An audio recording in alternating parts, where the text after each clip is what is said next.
Ardel Wray, October 28, 1907 – October 14, 1983, was an American screenwriter and story editor, best known for her work on Val Lewton's classic horror films in the 1940s. Her screenplay credits from that era include I Walked with a Zombie, The Leopard Man and Isle of the Dead. In a late second career in television, she worked as a story editor and writer at Warner Brothers, on 77 Sunset Strip, The Roaring Twenties, and The Travels of Jaimie McPheeters.Wray died at the age of 75 in Los Angeles.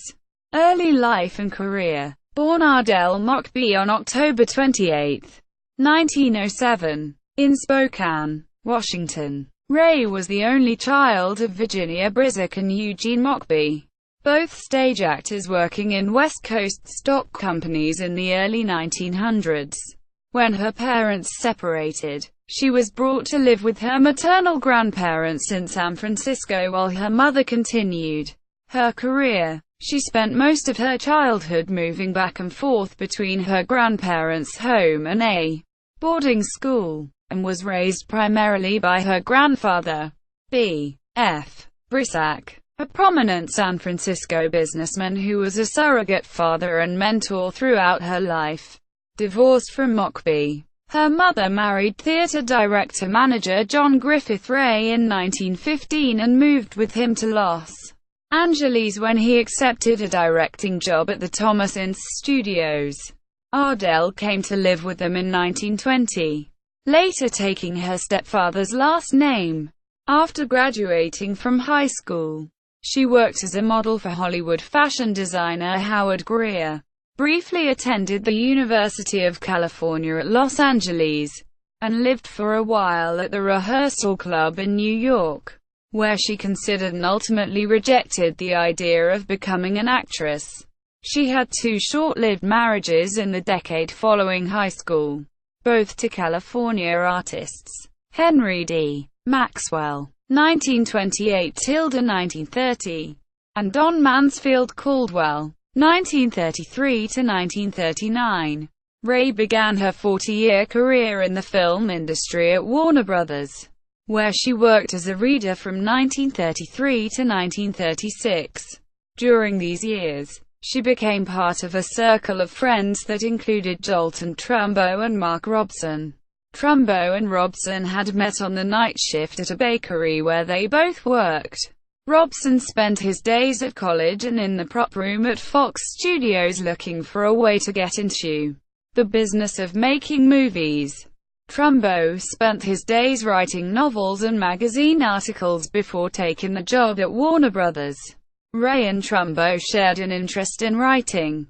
An undated draft of Trumbo's novel Johnny Got His Gun with a handful of Wray's margin notes was found among her papers after she died, and anecdotes in Wray's family history suggest that she and Trumbo became an item for a while, a relationship that did not last and may have prompted her move to the story department at Fox Studios in 1936. Trumbo had his first screenplay produced at Warner Brothers that year, got married 2 years later, and his novel Johnny Got His Gun was published in 1939. Robson left Fox Studios for an opportunity to train as an editor at RKO Pictures. Wray and husband Don Caldwell separated while she was at Fox Studios. She moved to RKO in 1938 and they were divorced in 1939. The years at Warner Brothers and Fox Studios predate the start of her career as a screenwriter, but this period and these relationships would be influential in Wray's life. Work at RKO and Paramount. Sometime after starting work in the story department, Wray became involved in RKO's Young Writers Project, a program designed to identify and cultivate writing talent at the studio. A treatment found in her estate papers puts her in that program in 1941. But her screenwriting career really began in 1942 when she was given an opportunity to work with Val Lewton, who was just beginning what would become a legendary short career as a producer of low-budget horror movies. Luton had to recruit his production team from inside RKO. But there is no information on how he found Wray. Like many people working in studio story departments at the time, Wray was educated and well-read. But she also came from a respected theatre and film industry family and could deliver high-quality work quickly. All attributes which would have recommended her to Luton, who relied heavily on literary source material for his films and was producing 4 and 5 programmers, B-movies, a year. She could have come to his attention from her work with the Young Writers Project 146, but it is also possible that she was referred to him by the head of the story department, or by Mark Robson, who Luton had recruited from the editing department. Along with Robert Wise, Wray's opportunity was, in effect, a writing audition under pressure. Luton was behind on an ambitious schedule and Wray became the second writer to try to deliver a workable script from a short story about zombies that Luton liked. The story had been written by an Ohio journalist named Inez Wallace who had borrowed heavily from Charlotte Bronte's Jane Eyre, and Luton wanted to capitalize on Bronte's moody and foreboding atmosphere.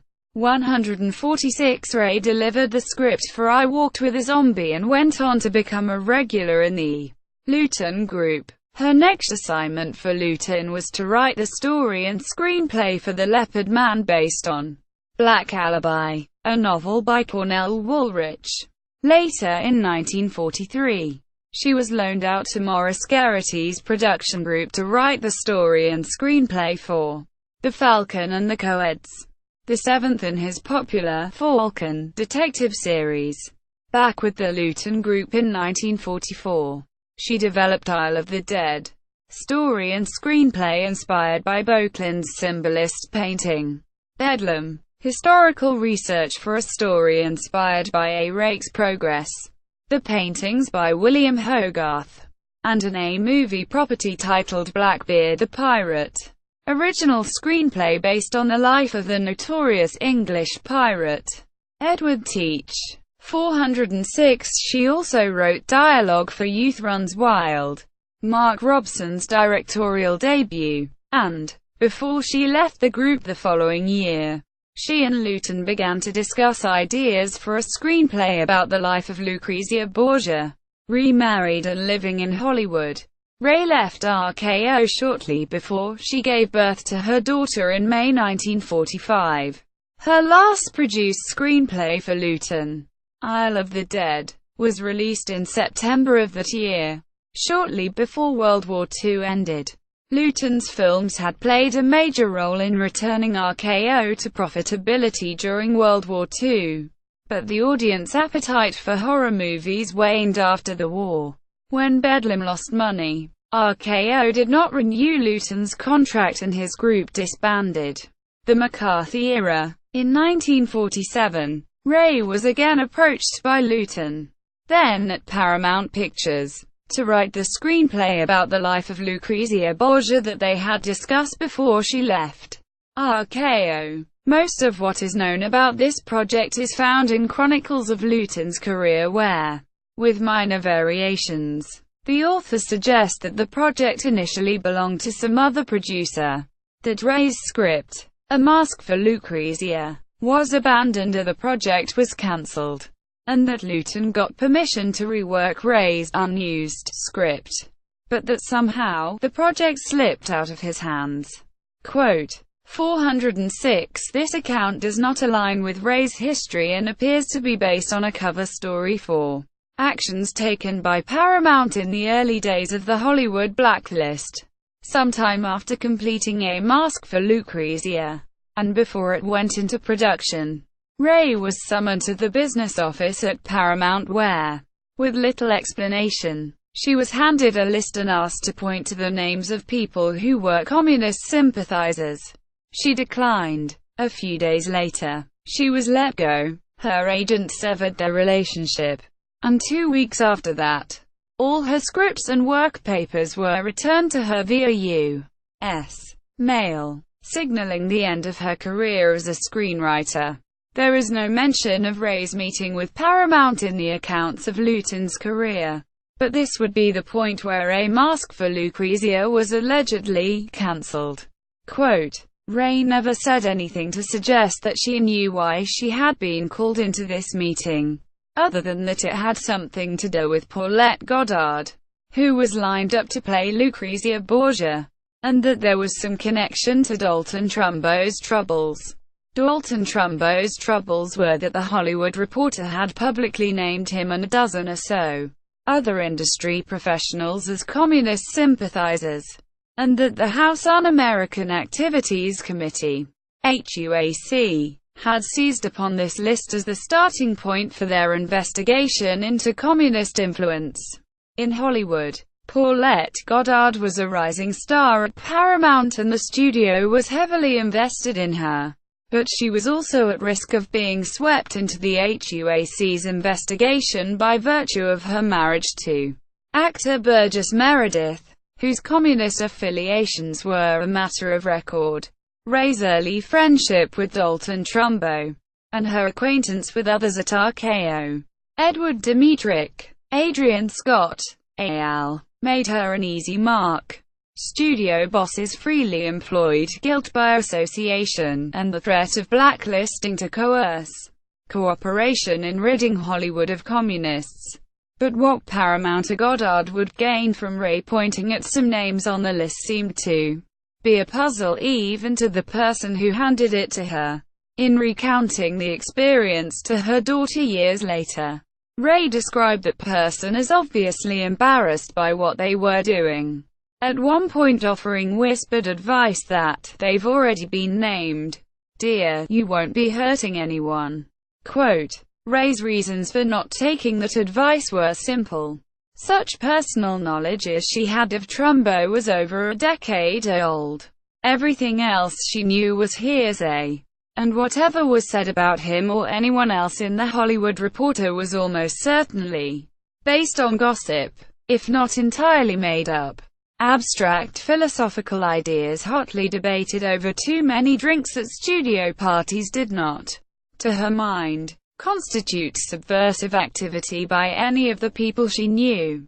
And to just wave her finger in the direction of a name she didn't know, something they actually suggested, was unthinkable. Meetings of this kind were kept under wraps by the studios in order to avoid litigation and, although there are circumstances that might explain it, Paramount's reasons for calling Wray in remain a matter of speculation.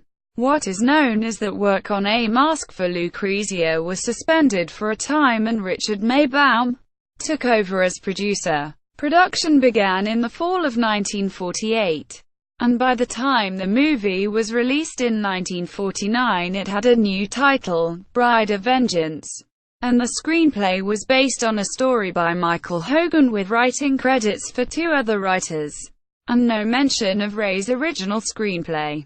Wray's original screenplay for Blackbeard the Pirate appears to have suffered a similar fate. One of a few A-movie properties that Luton had developed at RKO. The project had been set to go into production, with the famous English actor Boris Karloff in the title role, but was put on hold early in 1946, following the death of studio executive and Luton supporter Charles Kerner, and it remained on hold when Luton left RKO. When the project was discovered during Howard Hughes' purge of communist influence at RKO in 1947–48, Wray's script was given to an independent film unit, where production eventually resumed. And when the movie was finally released in December 1952 it had a slightly altered title, Blackbeard the Pirate, with writing credits attributed to others and, again, no mention of Wray's original screenplay. As it did for so many, Wray's unwillingness to name names had personal consequences as well as professional ones. Long divorced from John Wray and moving toward the end of a second career as a Hollywood character actress, Wray's mother was frightened by the incident and concerned for her own career. did not support her daughter's decision and publicly questioned her loyalty.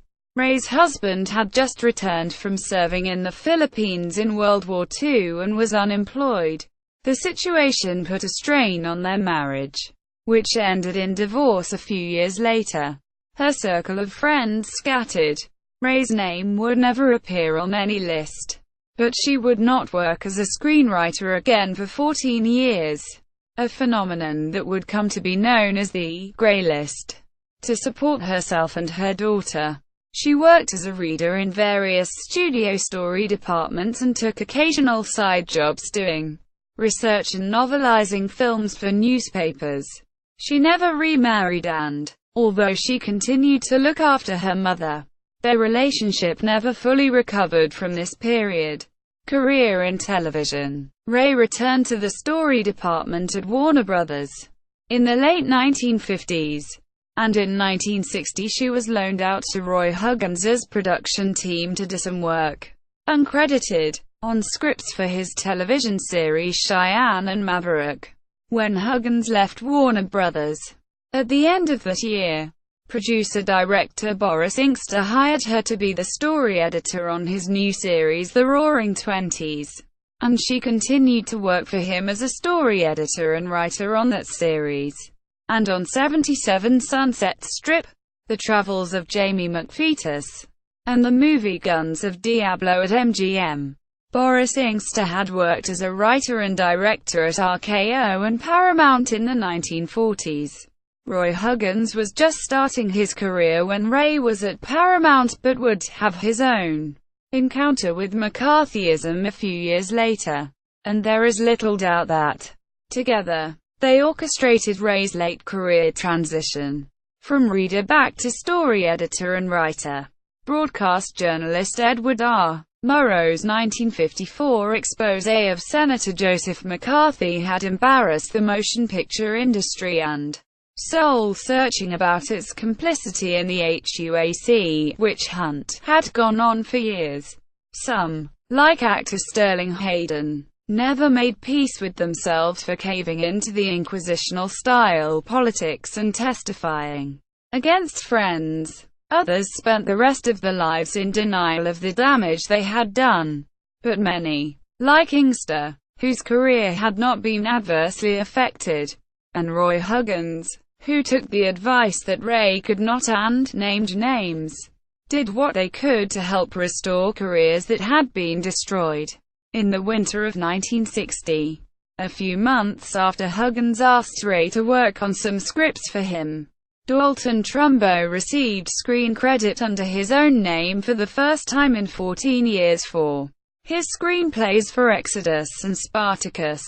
Events made possible in part by the efforts of Otto Preminger and Kirk Douglas, and which came to mark the beginning of the end of the era of the Hollywood blacklist, retirement and death. While working at MGM, Wray was diagnosed with cataracts.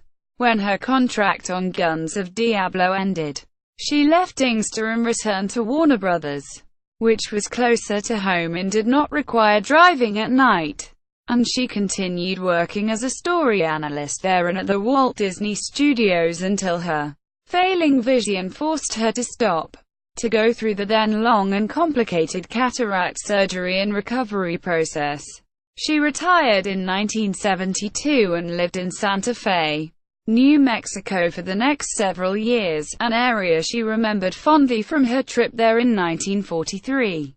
To find and photograph the places that would become the sets in The Leopard Man. Wray returned to Los Angeles in 1980, was diagnosed with breast cancer in 1983 and died on October 14 the same year.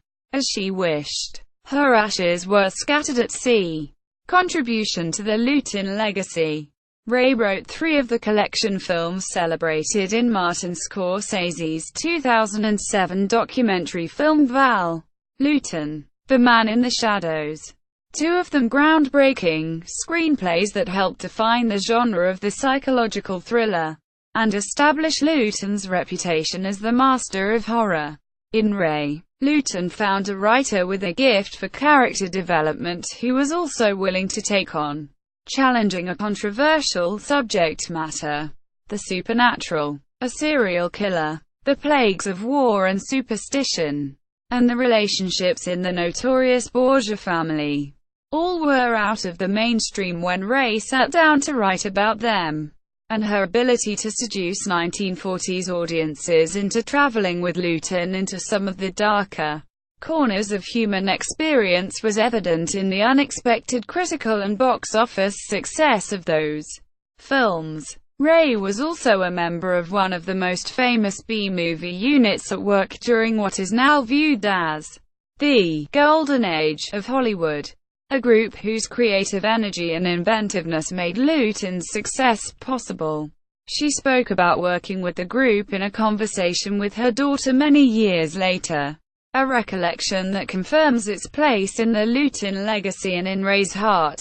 She rarely spoke about her early career at the Mccarthy Era, but when I asked once what it was like working with Luton, she smiled, thought about it for a long moment, and then told me about the night the group spent figuring out how to build to the first murder in the Leopard Man.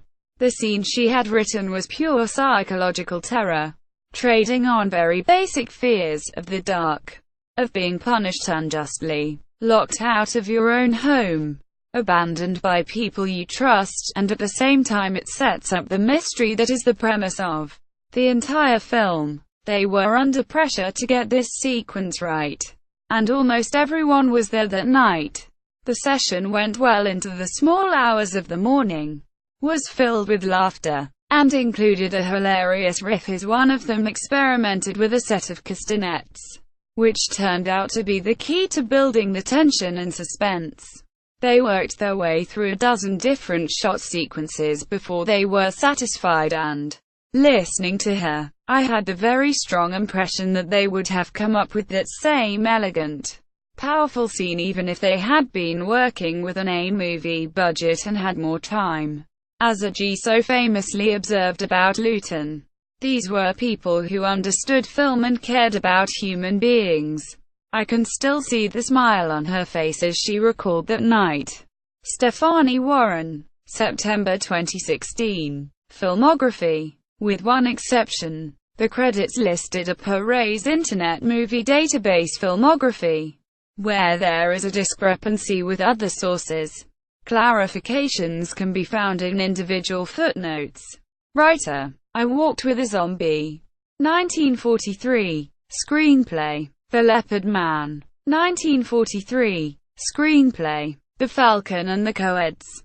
1943. Story and screenplay: Youth Runs Wild. 1944. Additional dialogue: Isle of the Dead. 1945. Written by Bride of Vengeance. 1949. Contributing writer: Uncredited. Blackbeard, The Pirate. 1952. Original screenplay circa 1944. Uncredited. The Roaring Twenties TV series. 1961. Writer: 2 episodes. 77 Sunset Strip TV series. 1963-64. Teleplay. 3 episodes. The Travels of Jaimie McPheeters TV series. 1964. Writer: 1 episode. Ritual. 2002. 1943 Screenplay of I Walked with a Zombie remake. Story editor. 77 Sunset Strip. 1962-1964. TV series. The Roaring Twenties. 1961 1962. TV series. The Travels of Jaimie McPheeters. 1964. TV series. Guns of Diablo. 1965. Notes and related history. See also. References. External links. These are links to the Internet Movie Database profiles of the people and titles referenced in this article. People. Titles.